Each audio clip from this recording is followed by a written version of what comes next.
नेहमी माझ्यासोबत असं का होतं ना माहिती नाही. म्हणजे जेव्हा मला घरी कोणाला बोलवायचं असेल किंवा कोणी येणार असेल आणि काही स्पेशल असेल ना, तेव्हा मला इतकं जास्त काम असतं. म्हणजे काम सोडा, त्याच दिवशी मला मीटिंग्स आणि कॉल इतके असतात ना, म्हणजे कामामध्ये मागं-पुढं मी करू शकते, पण मीटिंग्स आणि कॉल्सला तर मला अजिबात ऑप्शन नव्हतं. तसंच झालं. तर आज मला ना हळदी-कुंकवासाठी ना माझ्या काही मैत्रिणींना घरी बोलवायचं होतं. म्हणजे त्या पहिल्यांदाच येणार होत्या.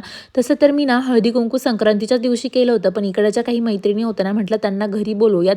त्याच्यामुळेच निमित्त म्हणून मी हळदी-कुंकवाचा कार्यक्रम ठेवला होता आणि झालं असं ना, की शेवटच्या क्षणापर्यंत ना माझ्या मीटिंग्स चालू होत्या आणि मला असं वाटलेलं यार त्यांना सांगावं की ना नंतर कधीतरी या. पण म्हटलं आता थोड्या वेळासाठी कशाला कॅन्सल करायचं, म्हणून त्याच्यावर ऑप्शन म्हणून ना मग मी काय केलं, इकडे ना मसाला दूधच बनवलं. तसं तर मला त्यांना छान असं स्पेशल नाश्ता वगैरे बनवायचा होता, पण माझ्याच्याने ते काहीच पॉसिबल झालं नाही. मग काय ते आले मस्त त्यांच्यासोबत छान अशा गप्पा मारल्या आणि त्याच्यानंतर ना मला केक बनवायचा होता. तोच इकडे मी बनवायला आणि ना माझ्या मनात खूपदा असा विचार येतो, की मला ना केक बनवायला खूप जास्त आवडतं. मग मला असं वाटतं ना, की केकच्या ऑर्डर्स घ्यावा, बिझनेस करावा केकचा. पण ना आज मला असं रिअलाईज झालं, यार नाही, मी अजिबात हा केकचा बिझनेस करणार नाही. म्हणजे मला आवडतं हे खरं आहे, पण हे बघा त्याच्यानंतर ना मी जे काही केक बनवायला लागले आणि समर्थाची जी रडरड सुरू झाली ना, ती बघून म्हणजे ना बस बापरे! हे बघा तिने असं क्रीमने ना पूर्ण भरून घेतलं होतं स्वतःला आणि असं सगळं काहीतरी तिचं चालू होतं. तुमच्यासोबत पण असं कधी होतं का? मला कमेंट करून नक्की सांगा. Thanks for watching and bye.